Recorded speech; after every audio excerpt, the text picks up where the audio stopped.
Hello and welcome to episode 214 of Page One, the Writers' Podcast. I'm Tarek. I'm Marco, and thanks for joining us again on the podcast, where we like to speak to writers of all kinds about their writing careers, find out how they got into the industry, and try and get as many hints and tips from them as possible. If you're just checking us out for the first time, there is a whole back catalogue of great guests there, authors, screenwriters, video game writers, comic writers, all sorts of writers. So please do go and check those out. We also, I'm going to give a shout out to our sister podcast, Drafting Notes, which is just, they're shorter bite-sized episodes in the main of me and Tarek talking about sort of one writing issue that has been vexing us recently. Although recently we've released a special double episode of that with our top 10 books that have influenced us as well. So you can check those out and disagree with our choices as well. I have to say, I'm already disagreeing with some of the choices I've made. There's a book in particular I wish I have included. So I feel we've got maybe another top 10 books that didn't quite make the top 10. Yeah, we can always do more lists. That's fine. But this week we are joined by sort of a debut novelist, certainly. Yeah, we're chatting with the wonderful Chris McQueer this week, whose debut novel was Hings back in 2017. I say debut novel, it was a debut collection of short stories back in 2017 called Hings, which I think if you're a Scottish local, you may well have heard of or seen. It was quite big when it came out. I remember seeing it on a lot of magazine covers and stuff. And as we'll hear, he pulled these stories together from short stories he would post on Twitter, and they're very funny and irreverent. The first one he tells us of how it came to be is a very good story. He's very good at telling it, so I won't spoil it. And as Marco says, debut novel is called Hermit, and that is out this week. So it's made that little jump from short stories into novels. Very exciting. Yeah, and a really interesting chat with Chris because, you know, he's someone that did find that writing success through his short stories, which then led to him becoming a full-time writer. But as we will hear, you know, many people that are writing, that's their goal, that's their aim, that's what they want. But it isn't always as good as you think it's going to be, as we hear from Chris. So that's right. It's a really interesting, fun and an honest chat, isn't it? Honest chat, yeah, that's a good way to describe it. Yeah, definitely. So we will get straight into it after a quick advert for a writer's notebook, and then we'll be back at the end of the podcast with a bit more chat and to let you know about next week's guest. But for now, on with the podcast. The blank page. To some, it's terrifying, an obstacle to overcome. But we prefer to think of it as an opportunity, a blank canvas to be filled with all of the adventures and characters in our head. So how to overcome that fear? Well, we all know the best advice for a writer is write. Seriously, get words on the page and more will follow. But what about later, when you start trying to pull those threads of what you've written together? What about the character you wrote about way back at the start? Who was she again? What was she carrying? And where did she leave the MacGuffin that she now really needs in the third act? Think about all those top thrillers you like to read, or that amazing drama you just watched. What did they all have in common? Structure and planning. As aspiring writers ourselves, we've tried many different methods to try and organise all the thoughts about the stories we want to tell. We've been there searching for a piece of scrap paper to note something down, or making a quick note on our phone in between meetings. Or sometimes we'll make a note in whatever notebook we're carrying, or a document on our laptop so we don't forget that great idea. Let's be honest, it can all be a bit messy and it's easy to lose track of everything. And that's when we realise it's not just a story that needs structure and planning, but the way we gather all of our thoughts about it as well. And so we made Page One. Page One is more than just another notebook. It's a place to put down all your ideas for your latest project, divided into easy-to-use sections that will help you plan your story, so that when that blank page comes calling, you're ready to answer. And then afterwards, once it's written, we realised you need to plan how to let people read it, so we included a section relating to submissions. Each one is designed for one project, whether you want to write a book, screenplay, a comic, or any other kind of story. We truly believe that when you use it, it will help you get to the main event, writing your story.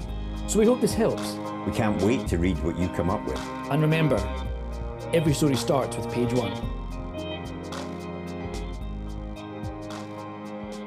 I always like to start every podcast by asking our guests, did you always want to be a writer? Because I know your route in was slightly unusual. You first started writing on Twitter, I think.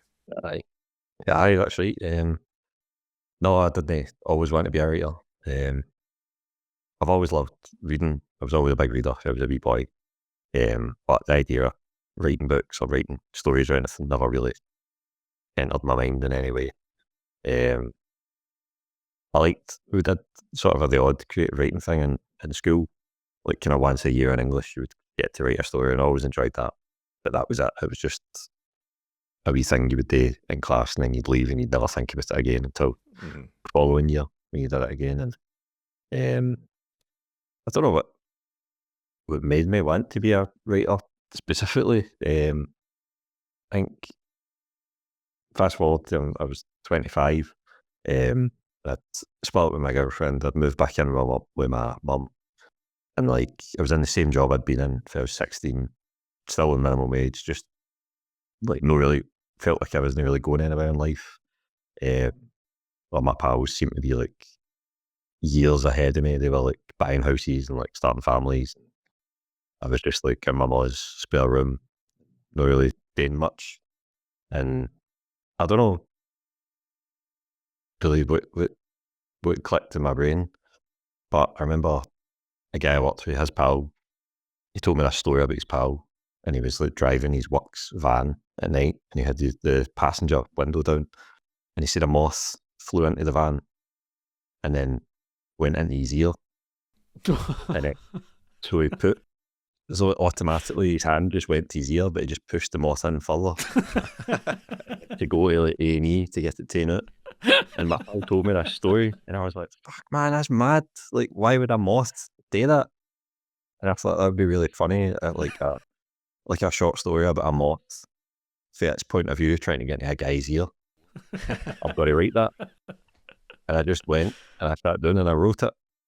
And I thought, oh, that was good. And really enjoyed that. And I've sat down, I've planned something, I've started it, and I've finished it, and I've saw it right through to the end. I'd never really done that before. I picked up loads of daft wee hobbies. Like I tried to learn the guitar and stuff, and I never really stuck at it. Just loads of other things like that. And I was like, fuck, I've started and finished something. This is amazing. Got to write another one. And then started writing a few more, and then I had kind of like 5 or 6 short stories sitting. I didn't really know what to do with them, so I put them online. And then I was kind of like, right, if I want people to read these, I'll need to sort of like share the link on Twitter. And that felt like bearing my soul for the whole world to see, or they could see like the inner workings of my mind and stuff, and it freaked me out. But eventually I did it. And then I got into this really nice groove where I was like writing a short story every week, putting it online. And then it just kind of snowballed for there. I just realised, like, right, this is it. This is the thing that I want to do. This is the first thing in my life that I found that I think that I could be good at and that I enjoy. So I'm just going to go full pelt and just see what happens. And then I just kind of snowballed for there. So. And what was because the reception you got on Twitter was pretty big, right? Like people really seemed to like it. It was good. It was a major confidence boost. It was really nice. People at first were like, that's really weird that he's just started writing stories out of nowhere and stuff. I think people, like my pals and stuff, are like, what the fuck are you doing, man? Like, this is weird. Why are you coming out? Why are you just sitting in writing stories? It's good fun, isn't it? And but I like the reception on Twitter it was really good. You were getting like loads of people reading it, and then loads of people saying, like, giving you constructive feedback and stuff. And then from that, like, other writers started kind of following me, and I got to kind of put in touch with loads of other writers and stuff. And then I got really into learning about writing and really trying to sort of just get better at it. And I was brilliant. Like, I wouldn't have ever got published, I don't think, without Twitter.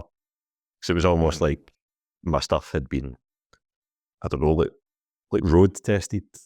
And the public like were able to see that people would read this. So it's quite an interesting thing, because I think Funny, I was speaking to another writer earlier today, and he said the thing is with writing, it's unlike, being in a band or something where you get that immediate feedback from people. You have to wait normally, if you're being published traditionally, you're waiting like 18 months, 2 years before you actually get feedback on it.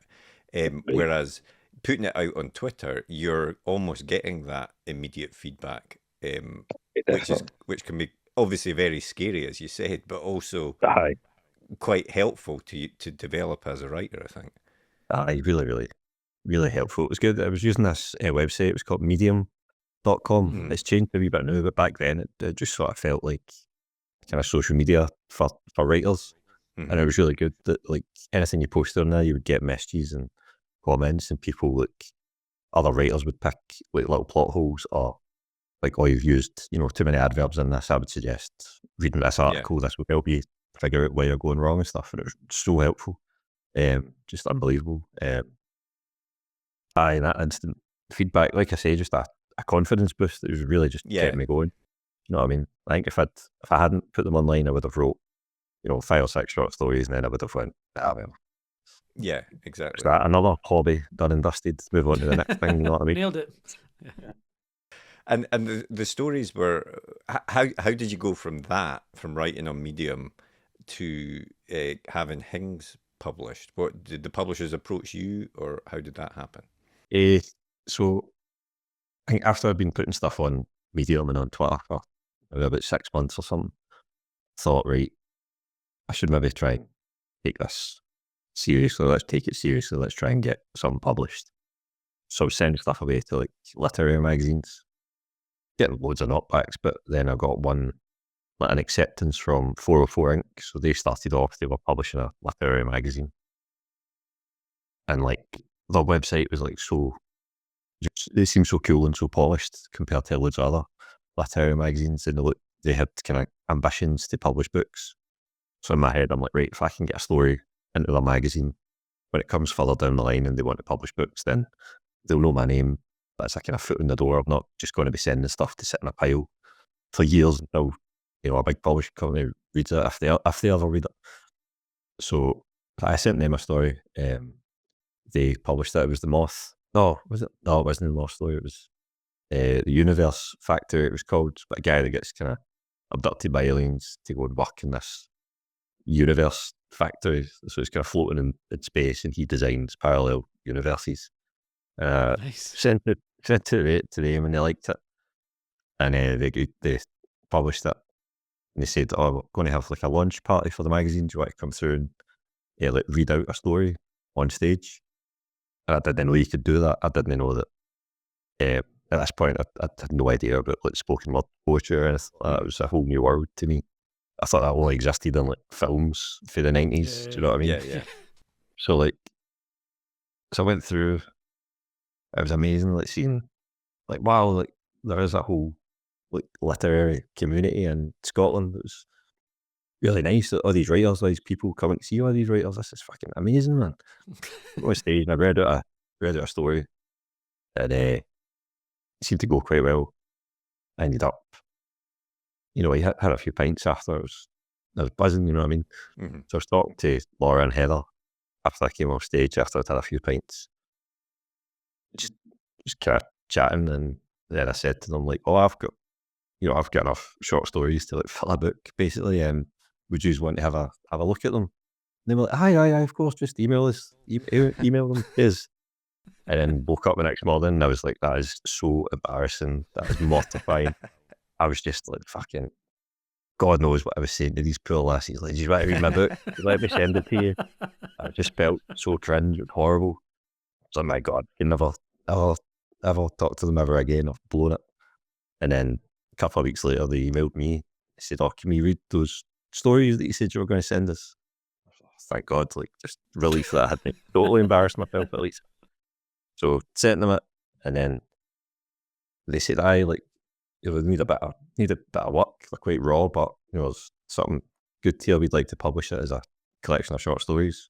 Mm-hmm. It's like, absolutely. I'll be on the first train through to Edinburgh. I'll sign it. No bother. Just put it in front of me. Don't care what the contract says. I'll sign it. And that was it for there. And I mean, how did you? Because I mean, I think you must have written a lot more short stories than went into the book, which was called Hings. How many did you have to pick? Like a selection? How did you narrow down? What was the process there in putting the book together? I was just kind of picking. I think it needed to have a certain word count, so I think it needed to be like 60,000 words. So I kind of went through and picked out what I thought were the strongest stories, and I think it only added up to something like 40,000 words. So I then had to write a few extra stories, and that was kind of like, I think I had 3 months to do that kind of thing. But I was just so driven back then. I was just so motivated. Like, yes, I'll do it, and I just did it. And then I wish I could get back to that. Do you know what I mean? I just feel like I don't have that creativity or anything like that anyway. I don't know. Just when I was writing back then, it just felt amazing. Everything just felt so easy and so natural, and I just felt like I was writing all the time. And I Do you think that was because you didn't have, you were almost writing for yourself at that point? You know what I mean? Whereas later on, when publishing contracts get involved and all that sort of stuff, you're bringing other pressures into it, I suppose, at that point. absolutely, I think you're right. As that kind of pressure, and then like self-imposed pressure as well. At the time, I was just writing for the sake of it, just because I enjoyed it, and Yeah. it was never my intention when I started to try and write a book or get published or anything. I was just doing it for fun, it felt like. And I think when you start writing for money, I don't know, it's no fun anymore. I think, God, like, well, people like this. Is this the right thing? Where does this fit in the market and stuff like that? Yeah. Is that a wee bit? I don't know. Strange. It starts to become like a job again at that point, rather than just fun. Yeah. And you've talked about, because obviously Hings came out in 2017 and it was big, and you've talked about in the past about how it kind of enabled you to become a full-time writer, and I mean that must have been a really nice step to be able to make that jump from having done it as a hobby to then, it does become a job, but it's also totally changed your entire life. What you do on a day-to-day, must have been totally different. Definitely. I will say the first kind of 2 or 3 months of being like a self-employed writer was amazing. It was absolutely amazing. Every morning I felt like I woke up and like I won the lottery. It's like, how's this real life? Like, I'm just getting to roll out of bed and sit at my laptop. It's just fucking amazing, man. But like, really, I did it far too soon. I really shouldn't have done it because I wasn't making enough money to support myself. Okay. And I wasn't. I think I was too young. I was too immature. Didn't have the discipline. Didn't have the kind of the discipline. And I really struggled to like get into a routine. I think I just went a bit mental eventually. Like, it just so stressed all the time. Like, no enough money, not knowing when the next kind of invoice is going to come in. Or it got to the point where there was no work at all. I was like, fuck, man, what am I going to do? This was a terrible idea. So I went kind of full time writing in the end of 2017, and then back into work 2023. But I think I had like a good year, a good maybe 18 months.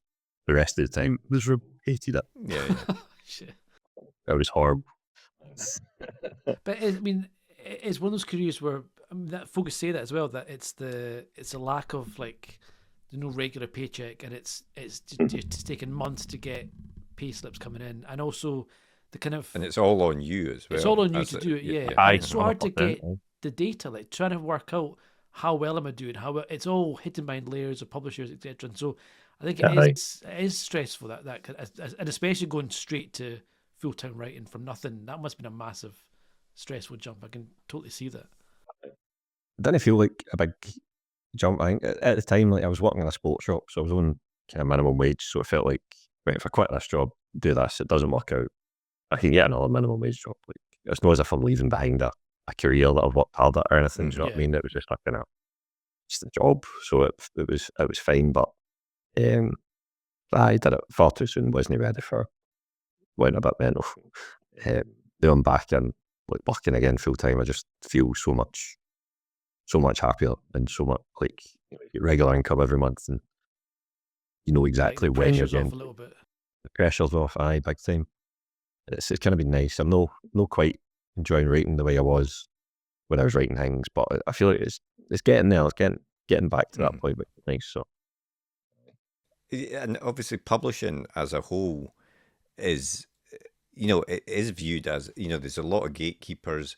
It's viewed as, and I think it is in many ways, quite a classist industry, in that, there are lots of barriers if you're not able to afford to just take the time off to write, Aye. to then get into it. And I think I read you talked about how you were viewed as a sort of working class writer by the other middle class writers in Glasgow and stuff like that at the time. I mean, did you experience that? What was it like experiencing that sort of classism when you were trying to make it in Aye. in those first steps? It was a wee bit weird. I think, like, I had no concept of classism or anything before I started writing. Just lived and worked all my life in the East End. It was just, I don't know, just it never crossed my mind or anything like that. Yeah. And then I started kind of going to events, and I felt like some people would kind of talk to me as if I was a child almost.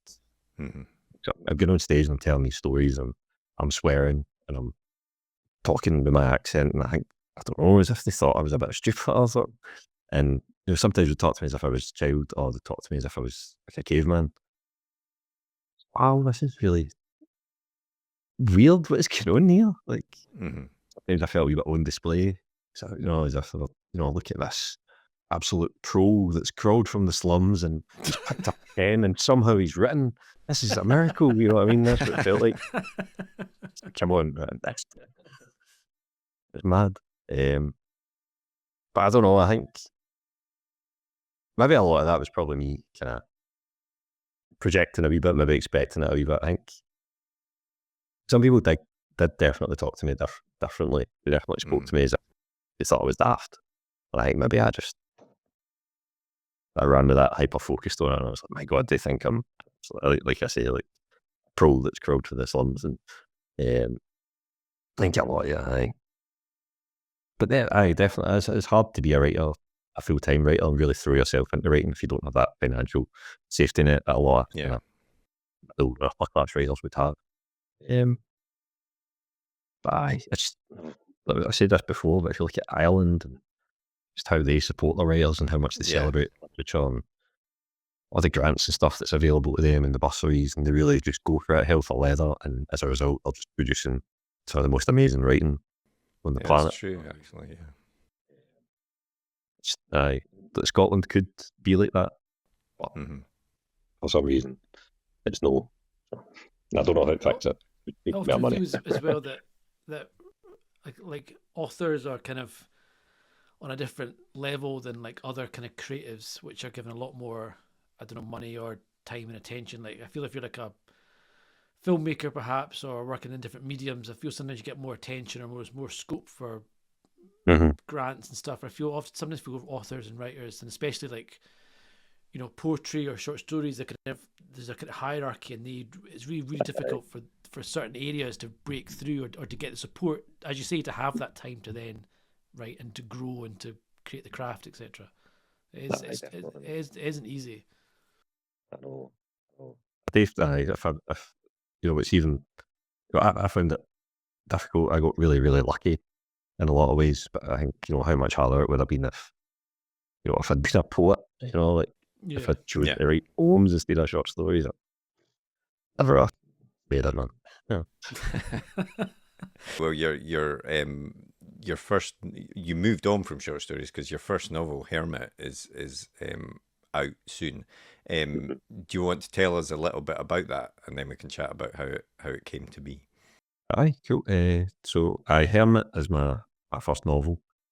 It's about a mother and son, so Fiona and Jamie. So Jamie, when the book starts, he's 19.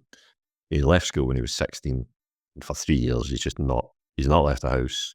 He's barely left his room. He's just in his room. His room is just like filthy. It's bogging. He's bogging. He's just like playing the computer all the time. And he's like pissing in bottles. He's just the most horrible, rotten, like wee guy you can imagine. But there's a good boy in there. And then his mum, Fiona, she's a kind of hermit as well in her own way. Like she just goes to work and comes home every night. That's it. She doesn't really have any friends. She's split up with Jamie's dad a few years before the book starts. And Jamie's dad, Danny, was really abusive to Fiona. So she's still kind of reeling, really traumatised for that. And also just wanting to help Jamie. She feels like she's let him down as a mother and stuff. And she doesn't really know how to help him. And then it kind of reaches like a breaking point. She's kind of on Jamie's case. You need to get a job. You need to sort your life out. And Jamie's just so stressed out. And his wee pal on the computer, Lee, he kind of lives around the corner. It's like, I think we are incels. I've been reading about it. And I just wanted to show, how quite vulnerable, how we guys can be quite vulnerable to these kind of online communities. I think they get kind of groomed by an older man. I don't want to give too much away, so that's the gist. Yeah. I just want to show, how we guys they're just really vulnerable to these sorts of communities. They can really get their brains poisoned by this sort of ideology. Really what they are is just lonely, lost, wee guys. Most of them have had really quite horrific upbringings. And they're just looking for a community, they're looking for pals. And they just look for it in the wrong place. And it just totally warps their brain. Sometimes to the point that there's no coming back for it. Yeah, totally. And what made you want to write it as a novel as opposed to like a short story or something like that? I wanted to just write a novel. I felt like the short stories I was writing were getting kind of slightly longer each time. And I thought, right, I kind of I'd signed with an agent after my second book came out. She was like, the next kind of logical step here for you is to write a novel. I was like, right, okay, let's do it. How hard can it be? I said this before, but I was like, how hard can it be? A novel is just basically a long short story, so it can't be that difficult. And it was a nightmare, man. I really thought it would be a canter. I thought it would be so easy. And it was so difficult. Like, there's just so much more room to breathe. There's so much space to fill. You get really into the background, really need to get into the mind of your characters and really to make them feel real and make people want to stick with them for the duration of the book. So I found it really, really difficult. Like with a short story, if you want to change something, the story itself is maybe only 1,000, 1,500 words, so you can go back and change it quite easily. Change wee things to make it make sense. But with a novel, you kind of get to the middle of it. And you think, it'd be better if this happens, but for that to happen, I need to go back and change that. And if I change that, I need to change this. It's just this big spiraling Jenga thing. And, you move one thing and everything falls apart. And I get caught with that a few times, you get, I think I got 3/4 of the way through one draft. And it was like a huge plot hole. And I can't fix it. I just need to start again. Like, what I mean? If you're not ready for it, what I mean? But I got there in the end. It's interesting though, because like people that have started writing, like for example, I've written novels, but I find writing short stories really difficult because I don't know. I feel constrained by the short by the length of them in the way that you sound like you were with the novel, that it was too big and too vast, and whereas with a short story I find it very difficult to focus in on what is the essence of this story that I'm trying to tell. Yeah, definitely. I found that I've tried to write a couple of short stories since I finished writing Hermit, and I really, really struggled. Like, I don't know how I used to be able to tell a story within 1,000 words. I don't know how I was able to do that before. Because now I can't. You know what I mean? It's like start writing a short story, and before you know it, it's 7,000 or 8,000 words, and you're just introducing a character basically. Yeah, exactly. Totally lost the ability to write short stories, man. You know what I mean? Exactly. The more I wrote the novel, the more I enjoyed it, the more I enjoyed getting into the nitty gritty of characters in a way that I hadn't really been able to before. So I probably got it. As much as I found writing Hermit really difficult, and I found writing a novel in general really difficult, I'm going to do it again. I'm going to put myself through it all again because that's quite fun. It's good. Yeah. I think that's so true though. I think writing short stories and writing novels, they're totally different, like beasts. They're not, I think I was the same. I used to think, well, if I can write a novel, I can write a short story. It'll be easy. It's like 1,000 words, whatever. But it's as you say, it's very difficult to drill into what's the point of it, what you're trying to tell, and the great short stories that you read have that wonderful twist at the end or something, and they make you look at the whole book and the story in a different way, and that's really hard to do in a succinct 1,000 words. I mean, when you're writing when you were writing Hermit, it sounds like it took you quite a few attempts to get through it, to get the story right and stuff. So did you plan it at all? Did you plan it out before you started writing, or did you kind of just go for it? I had a lot of attempts to get it right, a lot of versions of the story. So I started off, I planned out this big kind of, it was the same two characters, it was Jamie and Fiona, but rather than Jamie being an incel, it was just a hermit. And then, so it's kind of like the same kind of first two chapters, but then like nuclear war breaks out. So it's like, and I was like, because I really thought it'd be really good, like these two people who are like scared to leave the house, then like forced to stay in the house because there's like nuclear bombs going off. I thought, like a relationship's really strained and they've got a really difficult relationship with each other. What if they're kind of forced to kind of repel that because the world's about to end, and then they need to leave the house to go and try and get supplies and survive out in this horrible new world. But like, it just, the whole end of the world stuff, it just felt so tacked on. It just felt like a big distraction. So it was really the only kind of interesting thing about that version was Jamie and Fiona's relationship. End of the world stuff was just background noise. It was just filler. It didn't fit. It didn't feel right. It was supposed to be this realistic kind of drama, and it just kind of felt like, I don't know, like a fan fiction version, like The Road. Do you know what I mean? It was just like a mother and son, really a father and son. Oh, I made a mess of this. And then I did another version where it was, the story was just focused on Fiona. So Jamie's her son, same kind of setup again, but Jamie like kills himself in the first kind of 2-3 chapters, and the rest of the book is Fiona trying to figure out why, and then finding out that son was like an incel and he was involved in these forums. It was really horrible, and how she deals with that. But again, it was like, well, Jamie's quite a good character, and I've just killed him straight away. Spent all this time planning out Jamie as a character, and I've just killed him. This is bad. Scrap that. Start again. And finally got this version, which is where we've kind of landed on. I didn't start planning this version. I just had a kind of vague idea in my head about what I wanted to happen. Right towards it, and I felt like I was writing myself into corners. I was getting stuck. And then I got really like obsessed with planning. So I started again, and then planned out like every chapter, what I wanted to happen and how to make them all flow. And then just being so I'd write the chapter following the plan, and then write the second chapter. And if I felt like something else had to happen, just go back into the planning document, adjust that, add in these changes that I'd made. And that really, really helped my writing. Before with short stories, I was just sit and write, see what happens. Yeah. Don't think too much about it. But with this, I really, really only got it right when I really started planning. So I'm a big advocate for planning. Yeah, I was going to say, so that's going to be your method going forward then, is to be a planner then? Yeah. Aye, chapter by chapter. I'm sure the new page one planner will help me out with that. Yeah, absolutely.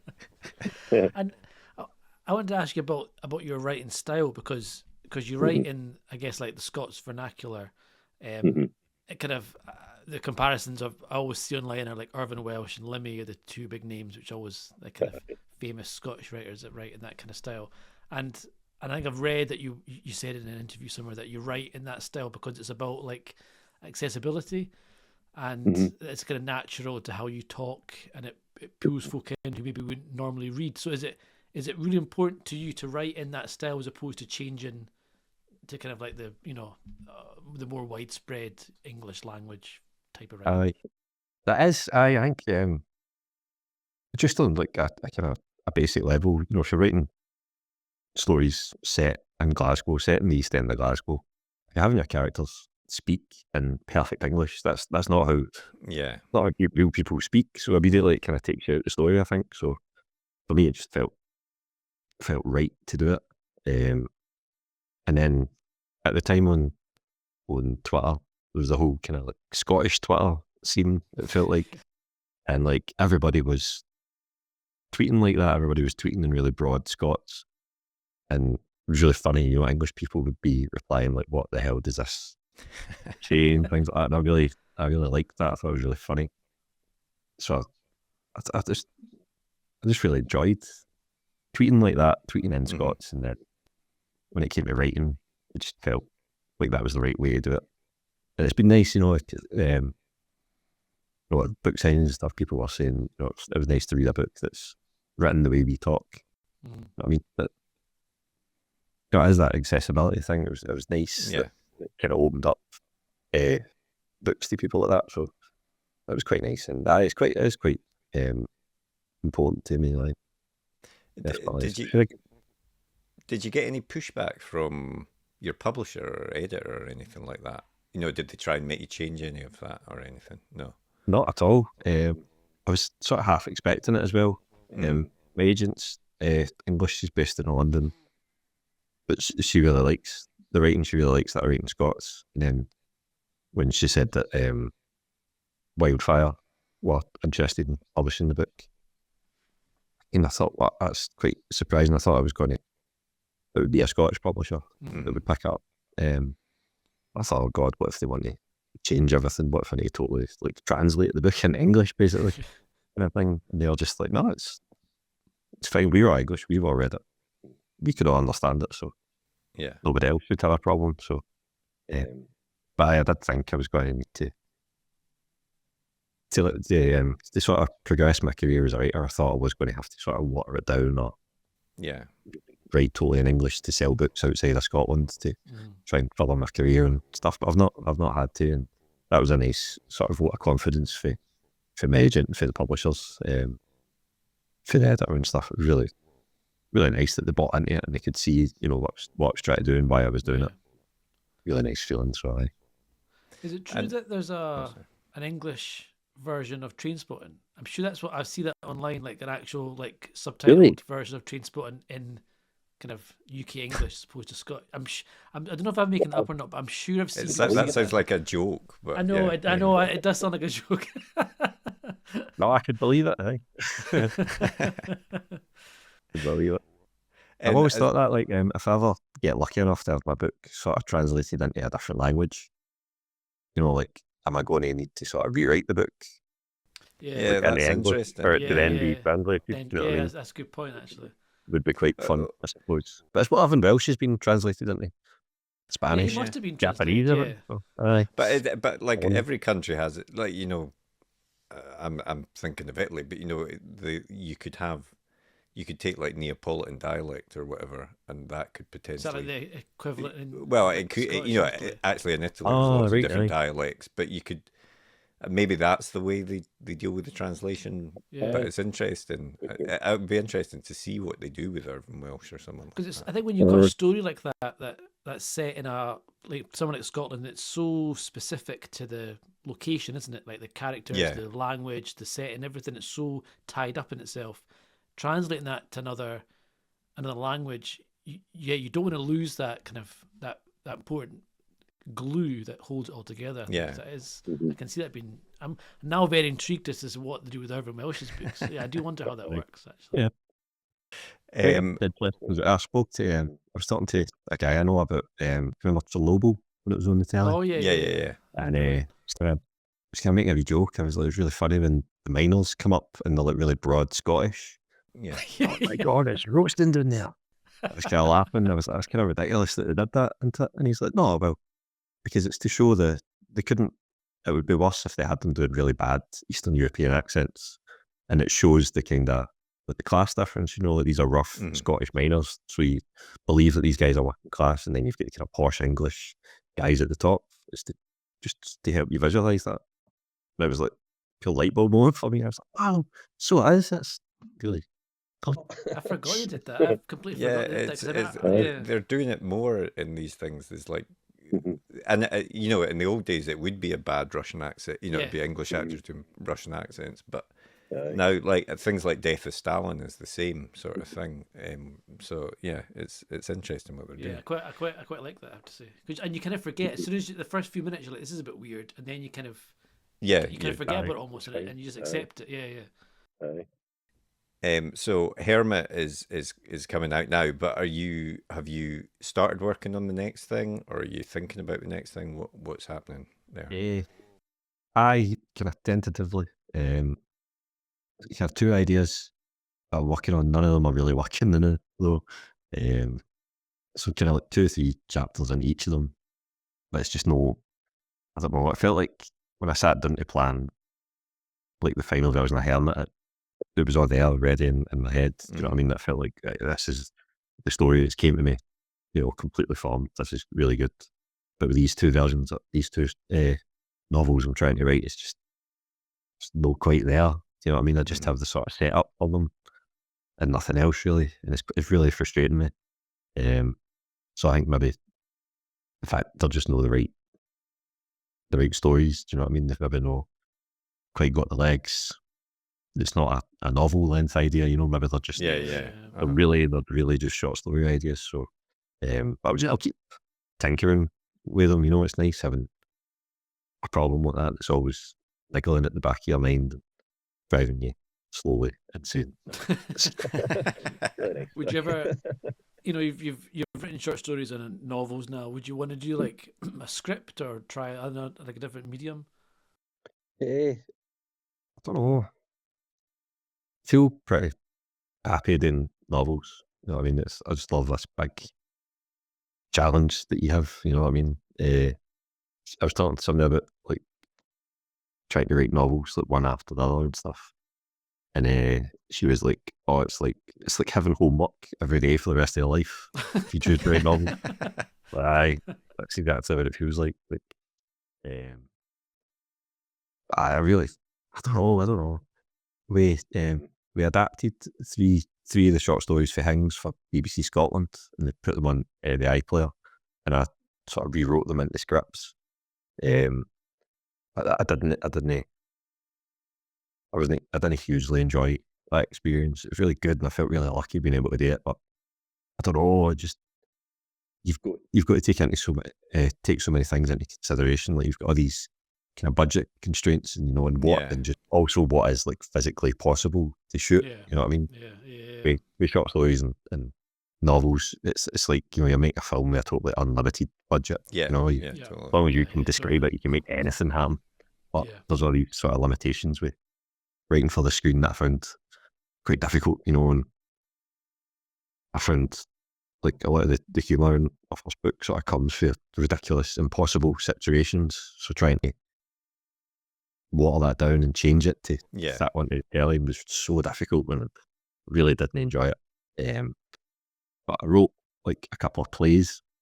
That was quite good. It was through Short Attention Span Theatre.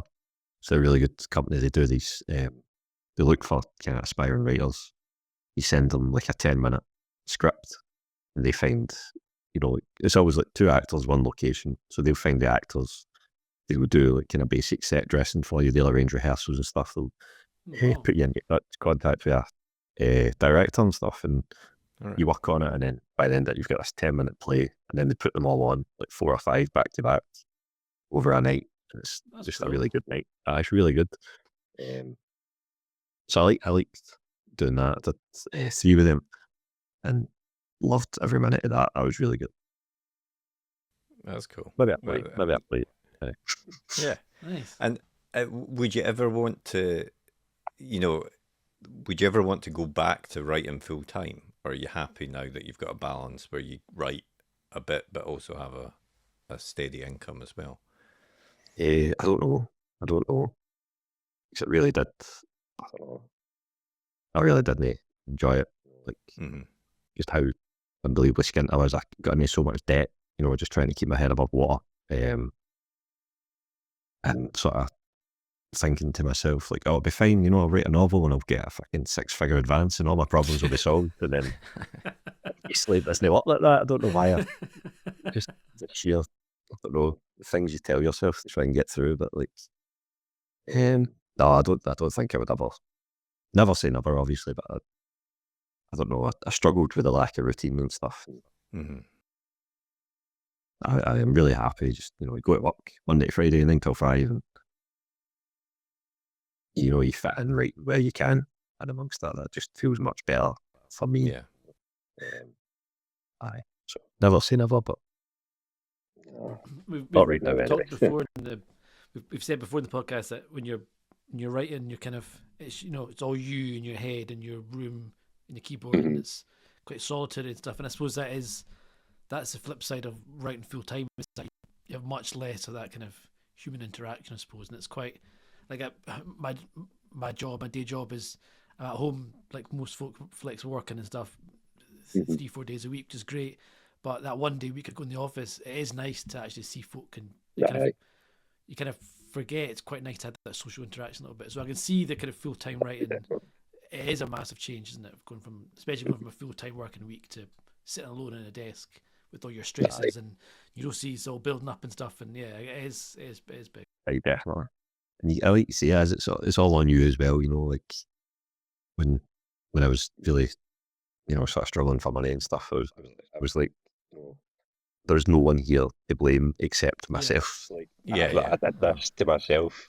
That's stupid, man. And just tearing my hair out and stuff.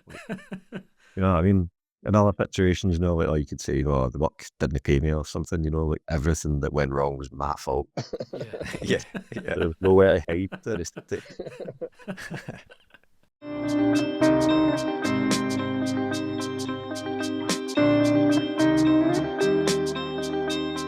What was the last book that you read? So last book I finished recently was the new Sally Rooney one. All right. Everybody's read it now. I love Sally Rooney. I think she's absolutely amazing. Some of the sort of criticism towards her, that books aren't really about anything, or not much happens, or she spends ages kind of describing kind of mundane scenes, or the writing's too kind of simple. But I love her. I think she's just so good at picking up on people's micro expressions and mannerisms. I think she's amazing. Deserves totally all the plaudits she gets, deserves to be everywhere the way she is. I thought like the hype around intermezzo and stuff was amazing to see, like for a literary novel to get that amount of hype and stuff. It was so huge. Yeah. It was insane. massive, Like, yeah. I've not actually read any of her stuff before, but I should give it a read because I know it's like a total phenomenon. Sales numbers. Aye, and I've got just on the go. I'm quite into aliens, so I'm reading a book called Imminent by Louis Elizondo. So he's kind of used to work for the Pentagon in America, and now he's like blowing the whistle and right, okay. Investigation stuff nice. in America. Quite enjoying that. That's quite good. Cool. What about the last film you watched? Last film I watched. What was the last film I watched? Last time I went to cinema was to see Gladiator 2. That was good. Yeah. Just like the same film. It's the same film as the first one. Different actors. The exact same plot. But yet you let Paul Mescal fight like a hairless baboon. Which is the amazing. baboon scenes were mental. I was wild, man. And then like sharks in the Colosseum, so ridiculous, but just fun. Do you know what I mean? All the criticism, completely get it. Objectively, it's not an amazing film, but I really had a great time watching it. What about TV show? What are you watching on TV at the moment? I'm watching Severance. just now. Oh, nice. Yeah. It's so good. Oh, my God. Amazing. Yeah, Just felt like it came out of nowhere with the first season. Yeah. Like nobody was really talking about it, and I was like, wow, what is going on? This is incredible, man. What a concept. It just looks so good as well. I knew I'm obsessed with it. After every episode, I'm straight on YouTube, like Severin, season 2, episode 3, explained. Like, Yeah, exactly. Right yeah, on it, all like the- other things I Yeah, missed. it's Oh, it's amazing. absolutely brilliant. Love it. We watched it obviously when it came out years ago, and then rewatched season 1 again before season 2 started. I'd forgotten tons of it, and it fits together so well. We've talked about it in the show a few times. It's my kind of perfect show. I absolutely love it. I get the same. I get the same feeling watching it as like remember like when Lost came out. Yeah, At the end of like fuck even 100%. Lost, you find that hatch. You're like, what is in that hatch? Like, no, the servants. It's like what's happening with these goats? Like, what's happening with Gemma, Miss Casey? Like, oh my god, what's going on? Like, just It's also quite amazing. nice that we having it week by week, I think, because I think it is like Lost when you'd watch the episode and then I'd spend a week like looking online and chatting to folk about theories and stuff. Whereas you don't really get that with many shows nowadays because everyone watches them in like 1 week or different speeds. Whatever. The very, very last thing we do is a super quick fire either or, and there's no right answer to any of these really apart from perhaps one at the end. Cool. But let's start off with Irvin Welsh or Limmy. Libby. All day long. TV or cinema? Ooh, cinema. Music or no music when you No music, silence, man. Night owl or early bird? Night owl. And last one, audiobook or ebook? Ebook. Yes, correct answer. You'll be amazed how few people pick ebook. Ask the real question, The Tarek. real question, the alternative question to that one is paper book or ebook. What would you pick of those ones? Paper book. Ah, Yes, so he's changed the question we'll edit so he that gets the last right question. answer. No, it's fine.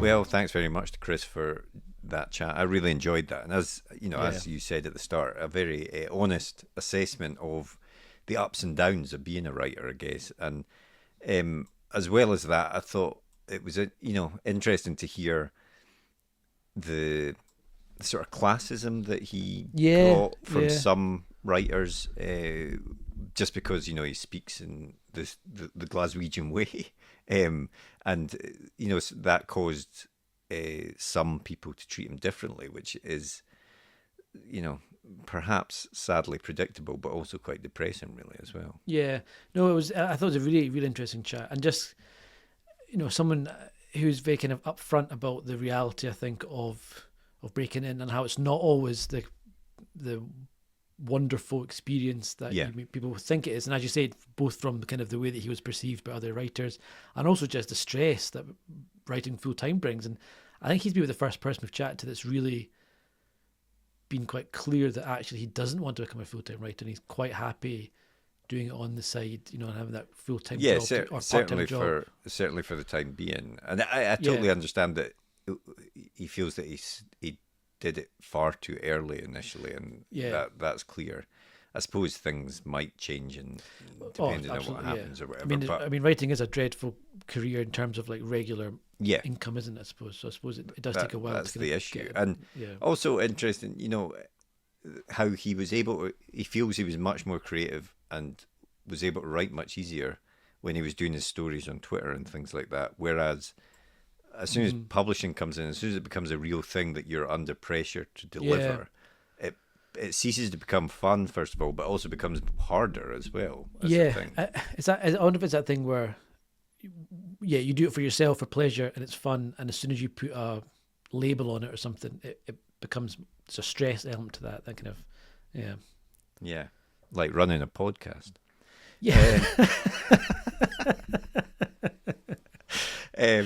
No, but thanks very much to Chris for coming on. His book Hermit obviously is out this week, so you can go and pick that up now, and yeah, I've started reading it. It is a very good book. So yeah, I would highly recommend you pick that one up. But next week we've got another great guest. We do indeed. We are chatting with the phenomenal Trevor Wood, who exploded onto the crime writing scene back in 2019 with The Man on the Street, the first of his Jimmy Mullen series of books, and his newest novel is The Inside Man, out in July. And he's a really great guy we chatted with. He started off as a playwright. He's got into crime novels, and interesting to chat to him about his research. I think the amount of research he spends. The Jimmy Mullen books are about homelessness, and he really dived into the whole homelessness scene for a while to get a feel of that whole area. It's quite interesting. Yeah, it is interesting. You know, he's using crime stories to look at certain societal issues. That's right, yeah. More than just a sort of standard police procedural, I guess. Yeah, so, yeah, exactly. no, it's a really good chat, so please do tune in for that one. If you enjoyed today's episode, please do take the time to rate and review us on your favourite podcast app, as that helps us to continue to get great guests on the podcast. What also helps us, Tarek, is... Tell me. Our Patreon. We have a Patreon. We do have a which Patreon. is a way of supporting the podcast. There are different tiers you can join. You can even join for free if you just want to join our Discord. But if you join with one of the tiers, you get benefits from a newsletter that we occasionally send out if we remember to, Worth every penny. to books and notebooks, and as I mentioned, Drafting Notes podcast. You get access to Drafting Notes 3 months before other people, so you get the newest and freshest episodes of Drafting Notes as well, And and of course, early access to these episodes as I was well. going to say, and if people have enjoyed our previous agent conversations and our, what do we call them again? Our Industry episodes. industry episodes where we chat to agents and editors and publicists about a book's journey from the agent onwards, which I think are some of our best content. Well, those are available early for Patreon subscribers. So if you like them and you want to get them before anyone else, you've got to become a Patreon subscriber. Yeah, I should clarify that we don't have any of those on our Patreon just yet. But one day you'll want them. No, they will be coming to our Patreon Very soon. ahead of regular release as well. So yeah, Yeah. definitely lots of benefits to joining up. So please do at least have a look at the Patreon. Why not? Check it out. Have a look. Might be something that catches your eye, and you get to support this podcast. Yeah. So, I love how, but in 4 weeks' time, we're just going to be outright begging people to subscribe. And if you want to get in touch with us and tell us how crap the Patreon is, then just drop us an email, which is podcast@rightgear.co.uk, or jump onto any of the decent social medias and just search for @UK Page One and find us on there. Yeah, and you can get in touch with us there. But otherwise, have a great week, and we'll speak to you next episode. See you later. Well, we hope you enjoyed that episode. If you did, be sure to hit that thumbs up button and hit the subscribe button so you never miss an episode like these ones down here. And if you want to get in touch, you can do so by finding us on our social media platforms up here, or drop us a comment way down below there. But otherwise, thanks for listening and join us for the next episode. See you later.